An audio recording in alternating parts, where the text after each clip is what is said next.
안녕하세요. 전 29살 여자고 2살 위로 오빠가 하나 있습니다. 오빠가 2년간 교제하던 분과 올해 결혼을 하게 되어서 이것저것 결혼 준비하던 와중에 새언니 되실 분이 아무래도 저희 집이 시집살이 시키는 집 같다며 오빠를 따로 불러 이야기했다고 전해 들어 저로선 어이가 없어서 글을 올려봅니다. 전 아무래도 신우의 입장이고 새언니보다는 부모님과 같은 입장이라 객관적인 판단이 안 될 수 있으니 읽어보시고 시집살이 맞아 하는 부분 있으면 말해주시면 감사하겠습니다. 우선 결혼 준비하는 것부터 보자면 간단하게 오빠가 99% 해갑니다. 집, 차, 가전살이 전부 다요. 새언니는 신혼여행비만 부담하세요. 그것도 비행기표는 오빠가 부담할 예정입니다. 새언니는 밑으로 여동생이 하나 있는데 나이 차이가 좀 나는 편이라 아직 대학생입니다. 집에서 지원이 필요한 상태여서 새언니 부모님이 결혼에 보태줄 수 있는 여력이 안 되시는 상황이에요. 새언니도 모은 돈이 많지 않아 많이 보탬이 될 수는 없는 상황이고요. 부모님은 새언니를 상견례 직전에 식사 자리에서 처음 보셔서 알게 된 지 얼마 되지 않아 아직 새언니에 대해 잘 아는 것은 아니지만 오빠가 결혼할 여자라 데려왔고 오빠를 믿고 그냥 괜찮은 사람이겠거니 하고 진행하는 겁니다. 상견례 전 오빠가 새언니의 상황에 대해 말해줬고 경제적인 상황과 왜 새언니와 결혼을 결심하게 되었는지 잘 설명해 주었습니다.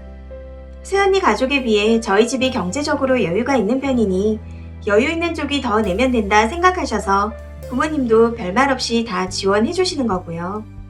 아버지가 사업체를 운영하고 계셔서 여유가 있는 편이에요.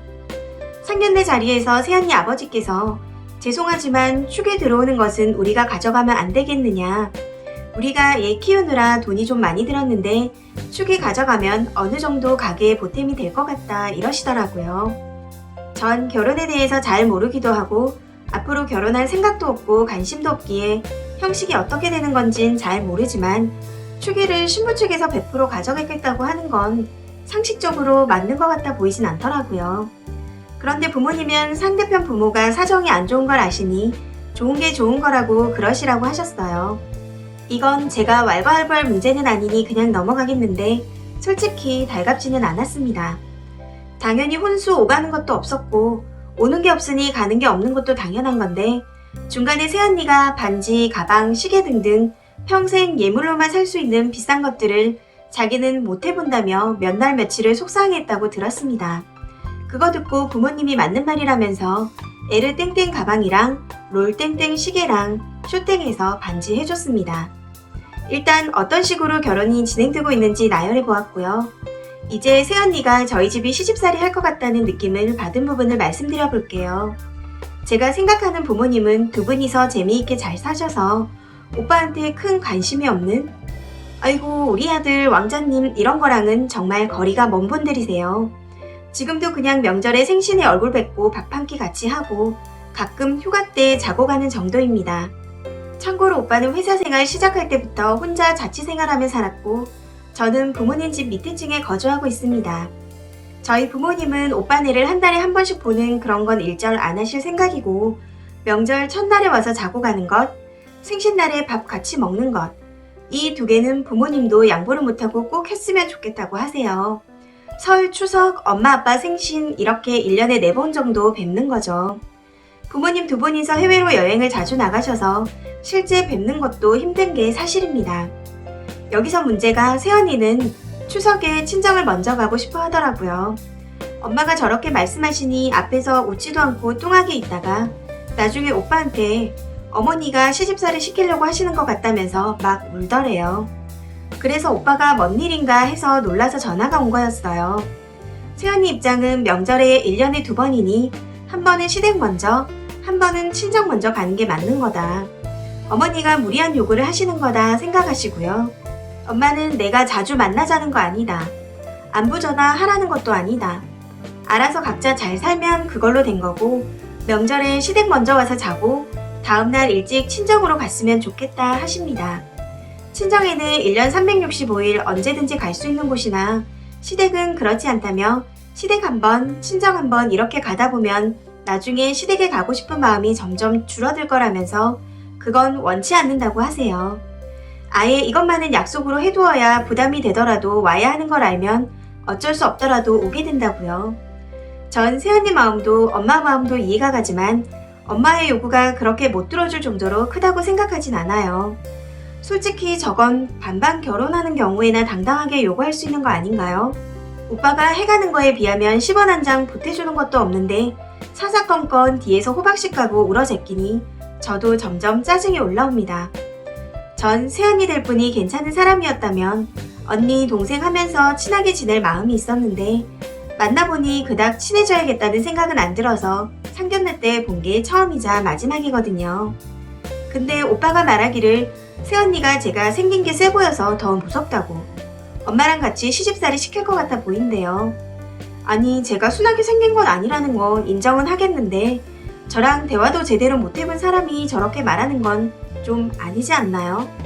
성격이 센 것도 부정할 수 없는 사실이긴 한데 새언니가 저런 식으로 나오니까 애꿎은 저까지 막 짜증나고 화가 나면서 결혼 전부터 새언니에 대한 새안경을 끼게 생겼거든요. 솔직히 제가 제일 싫어하는 타입입니다. 앞뒤가 다른 사람이요. 지금 부모님은 오빠의 전화를 받고 좀 어이가 없는 어디서 속상했다는 건지 이해가 안 되는 상황이고요. 저는 새언니가 어떤 의도로 말한 건지는 알 것 같은데 받을 건 다 받아놓고 도리는 하기 싫다는 건가 싶어 좀 괘씸한 것 같다는 마음이 드는 게 사실입니다.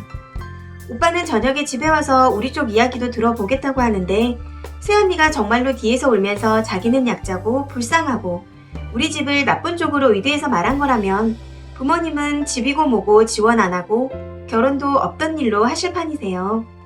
뒤통수 맞은 거냐고 앞에선 한마디 없다가 뒤에서 뭐 하는 거냐며 화가 좀 나셨어요. 저희 집이 무리한 요구를 했다고 보이시나요? 만약 여러분들이 이 집의 며느리가 되는 거라고 상상하시면 저희 집이 시집살이 시키는 집이 맞나요?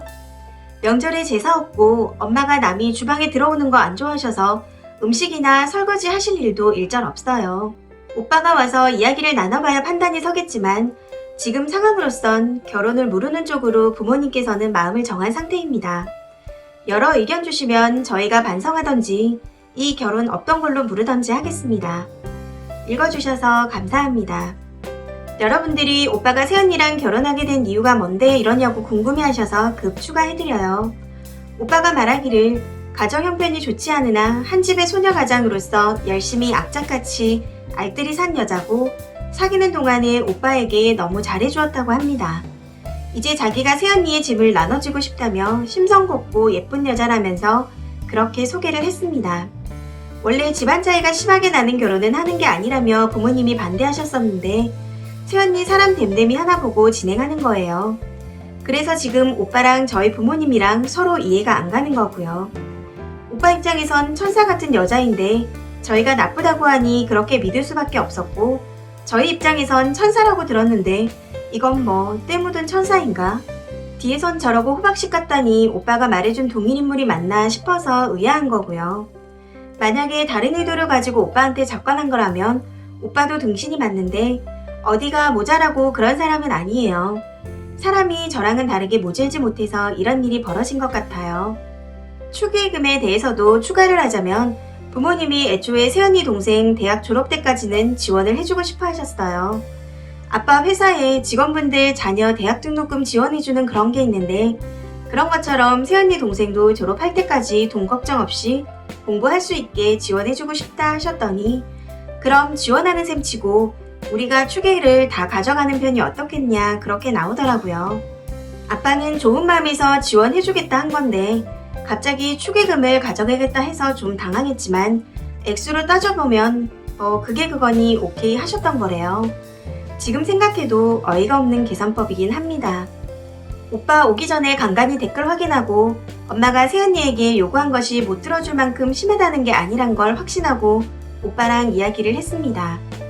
부모님이 멍청하셔서 지금까지 오냐오냐 다 받아주고 해달라는 거 다 해주신 게 아니었는데 새언니가 진짜 있는 힘껏 뻥 차버렸네요. 자기 복을. 오빠가 집에 와서 이야기를 나누기 시작하는데 전 아무래도 제3자이니 그냥 입 닫고 가만히 있었고 오빠랑 부모님이 대화하는 거 옆에서 같이 앉아서 듣기만 했습니다. 오빠가 갑자기 걔가 우리 집에 아예 안 오겠다는 것도 아니잖아. 수시로 방문할 거고 어머니 아버지처럼 좋은 분들 자기 엄마 아빠처럼 모실 수 있다고 좋아하던 사람인데 추석에는 친정 먼저 가게 해주는 게 뭐 그리 어렵냐고 그러더라고요. 이게 무슨 소리래? 이미 엄마가 1년에 4번만 보자. 그 이상도 싫다 그래놨는데 갑자기 수시로 찾아뵙다니. 새언니가 지금까지 부모님이랑 오빠한테 말을 다르게 하셨더라고요. 저러니 지금 서로 이해가 안 가죠. 상견례에서 초기 가져가겠다 개소리할 때도 그러시라고 허허하던 아빠가 이제 참을 만큼 참았다고 생각하셨는지 오빠한테 그러더라고요. 아빠가 너한테 듣기로는 새아가가 심성이 곱고 착한 사람이라고 들었는데 결혼 준비하면서 지켜보니 내가 보기엔 아닌 것 같다고. 가방 시계로 난리친 거. 나중에 자기는 애 나오면 어디 조리원에 가고 싶다 등등 몇 개 더 있었습니다. 우리가 그거 몇 푼 더 쓴다고 집에 문제 생기는 것도 아니고 아빠가 오빠 말처럼 지금까지 혼자 열심히 살아온 게 기특해서 하나라도 더 해주려고 한 거였는데 감사하기는커녕 자꾸 더 많은 것을 바란다면서 아빠도 더 이상 뭐 해주고 싶은 생각도 들지 않고 그동안 지켜보면서 마음이 많이 상하셨대요. 오빠도 부모님이 하는 말이랑 자기가 새언니한테 들은 말이 다른 걸 깨닫고 많이 혼란스러워 보였고 일단 결혼 준비하는 거 올스탑하기로 했습니다. 부모님도 이 결혼은 반대라면서 정 할 거면 니네 힘으로 해라. 우리가 지원하려던 거 다 없던 걸로 할 거다. 마찬가지로 앞으로도 어떤 지원도 없을 거고 굳이 결혼할 거면 니네들 힘으로 살아라 하셨습니다. 오빠는 일단 새언니 만나서 다시 이야기해본다고 했고요. 내가 등신이 맞는 게 어릴 때부터 공부만 하고 살아와서 여자를 많이 안 만나봤거든요. 큰 고난도 없이 살아와서 아직 세상은 아름답다고 생각하는 사람인데 이번 계기로 좀 눈치도 빠르고 자기 이득도 챙길 수 있는 사람이 되었으면 좋겠어요. 최근에 들으니 사돈들 차도 바꾸셨다고 하던데 돈이 어디서 나셨을런지 궁금하네요. 우리 집을 물주로 생각하신 거라면 이제 돈 나올 요술상자는 없어졌는데 가소비 그만하라고 말씀드리고 싶을 정도입니다. 일단 찝찝하긴 하나 이렇게 결론이 났고 이제 새언니가 뭐라 하는지 들어봐야 할 것 같아요. 과연 이렇게 됐는데 오빠랑 결혼을 한다고 할런지 궁금하네요. 이 원흉의 제일 공신은 우리 집 등신인데 여기서 받은 욕 다 먹고 정신 좀 차렸으면 좋겠습니다. 전 새언니가 오빠 구슬려서 이 결혼 계속 진행할 거라고 하면 오빠한테 링크 보내줄 생각이에요. 지금까지 서로 아껴주고 화목했던 가정인데 언니 때문에 사이 틀어지는 꼴은 못 보겠어서요. 새언니는 우리 부모님이 계속 오냐오냐해서 자기가 구워 삶을 수 있을 거라고 생각할지도 모르겠는데 사람이 그렇게 물러서 사업은 어떻게 하겠어요. 아빠가 각 잡고 있으면 제대로 말도 못 걸 것 같은데. 댓글 남겨주신 모든 분들 한 마리 불나방이 되어 불구덩이 속으로 뛰어들려던 사람 한 명 건져주셨어요. 쪽팔려서 어디서도 말하지도 못하겠네요. 제 얼굴에 침 뱉는 거니. 여러분들은 좋은 일만 가득하세요. 이 사연은 여기까지입니다. 시청해주셔서 감사합니다.